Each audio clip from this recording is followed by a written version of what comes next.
Yeah, I saw someone today complaining that Conrad always acts like he's superior to everybody and tells everyone to grow up. And I just need everyone to understand that this boy has been parentified since he was a little kid. And the proof of that is in Adam Fisher yelling at him like, "You're the oldest. How did you not know how many drinks Belly had?" And is always like holding him to this standard that he needs to know where everyone is at all times, make sure everyone's okay, that they're all good. And you see that in Conrad. There's not a moment of resentment he ever feels for Jeremiah or is allowed to feel for Jeremiah, and yet Jeremiah the entire time has been building up so much resentment over the years that he's now lashing out about to Conrad. I think that Conrad, because he's been so parentified, never feels like he's ever gotten to have a childhood himself. And so when he tells other people to grow up, honestly, they need to. It's true. It's the truth. They need to grow up. They're being very immature, but I also think it's a desperate plea coming from inside of him because he was forced to grow up so fast when he was just a kid. He was never allowed to just be a kid. And that's something that also in a narcissistic family system, golden children also have to carry the weight of being the golden child and living up to this standard of perfectionism that it seems not only Adam held for Conrad, but also Susanna held for him. And that's awful. And you see the way that Susanna she would always avoid everything just to keep the appearance and the image of perfection, but then she always relied on someone else to clean up her messes and fix them. And when Laurel wasn't around, who in the Fisher family do you think was cleaning up all of the family's messes? Conrad. And this last episode, he's literally everybody's trash can, and it honestly makes me want to cry my eyes out because this is clear parentification. He's a victim of abuse. And it's not fair. And anyone who says that Conrad is the one who's toxic, he's healing. He's healing. He's not being an abuser. Other people are actively and deliberately making a choice to be. There's no sense of entitlement in him. There is no contempt in him.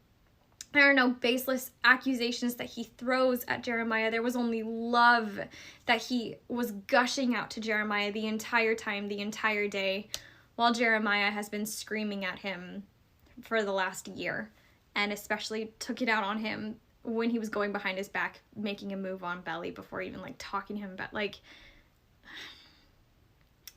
can't level with anyone who thinks Conrad is toxic.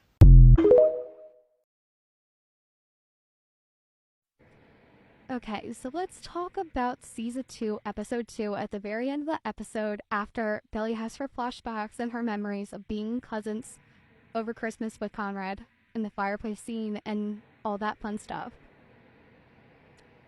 This moment is where the invisible string theory really plays into, for me, is these two are gravitated towards one another. When they see each other, it is like they are the only two people in the world. And you only get that feeling once in a lifetime. It's honestly very fun to watch play out on a TV show because they're acting, but they do a good job at selling it. And I love it so much. And Chris's face just kills me every time, but in the scene we get two teenagers who are very hurt. Their eyes are full of sadness. They both have to take a deep breath when they see each other because they catch their breath, and it's just such an emotional time for them. And what we see play out over the week is Belly's really trying to distance herself from him because she's angry. She also hasn't been able to agree with Susanna properly, so she's dealing with a lot, as well as Conrad. And we know Conrad, I've said this before, he shoulders all the burden. He does not let anybody know that there's something happening until it's done because he wants to fix it himself. But the problem is this is one big problem that he couldn't fix alone. And he needed Jeremiah to help fix it, as well as Steven and Belly and even Taylor and Sky and Cam. They all helped in some way or another. They had a week together that was amazing, and we saw a lot of memories be made, but we also saw a lot of heartbreak. and some really, really bad decisions, aka Belly ending up with Jeremiah. Save that one for another day. But Chris's face in the scene just gets me every time.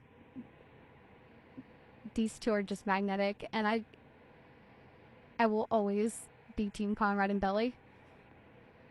So let me know what your thoughts were on this scene. And if you have any scenes you want me to talk about, just drop them in the comments.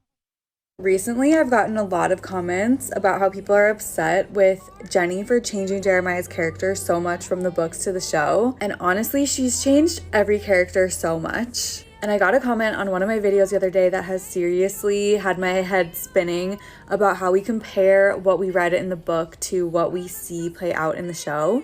I'm in my era of realizing things, and I'm really starting to realize that I just do not think that we can compare the book and the show as apples to apples. Initially, I was using the book to provide further context for what we were seeing in the show, and now I think it's just super interesting to analyze what we actually read in the book and what we actually see play out in the show and compare what was added or deliberately left out. And I might be the last person to realize this, but I feel like I've just been like putting everything together in my head. I'm kind of thinking of the book as more of a framework for the storyline and not as a Bible for how we can interpret what the story means. So we still get from point A to point B, but like I said, how we get there, which details are included, which details are omitted, the themes that we see, and even the order in which the story is presented to us are all so different. Some of the most blatant changes from the book to the show are Belly and Conrad's relationship, a lot of Jeremiah's characteristics, Belly's guilt and her motivations for being with Jeremiah,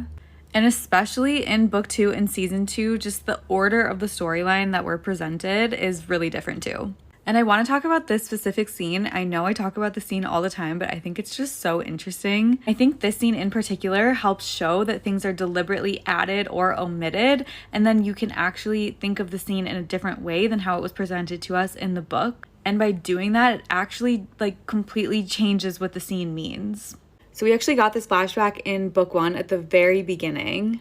Belly was talking about how she got her heart broken for the first time, and it was when Conrad asked her to go to the boardwalk, and she thought it was a date because it was just going to be the two of them going, and Susanna was even excited for her to go to the boardwalk too. Belly said that Conrad was acting nervous and she didn't really know why, and then eventually they went to the ring toss and she realized that he was there to actually talk to Angie and not because he wanted to be there with Belly. And in the book we have this added bit of dialogue that kind of tells us and confirms that Conrad is there to see Angie. So Belly asks Conrad, "Do you know her?" And he says, "Her? No, not really." And then Belly asks him again, "Do you want to know her?" And he says, "I guess." And then Angie comes up again in book 2 when they're getting ready for the party that they have at the summer house. Conrad picks truth, so Belly decides to ask him about Angie. She says, "Remember that girl that summer that you liked named Angie?" And he says, "No," but he knows what she's talking about. And Belly says, "Did you ever hook up with her?" And Conrad said, "No, I tried once, but she socked me in the head and said she wasn't that kind of girl." In the show, all of that dialogue was omitted, so we don't have any explicit confirmation from Conrad that he was actually there to see Angie. We only have Belly thinking that that's why he brought her there. We know that Belly is super insecure and she doesn't believe that Conrad would ever see her the way that she sees him, so it makes sense that she would tell herself that he's actually there for Angie, when in reality, he was there for her and to hang out with her. Conrad obviously could have been there to see Angie, but the fact that we didn't get any explicit confirmation from him like we did in the books makes me think that we're supposed to interpret the scene differently than how it was presented to us in the book. So the way that I initially interpreted this scene is that Belly was upset with Conrad for inviting her to the boardwalk just to see Angie, but Conrad was upset with Belly for not coming back. But he could see that Belly was upset, which upset him even more.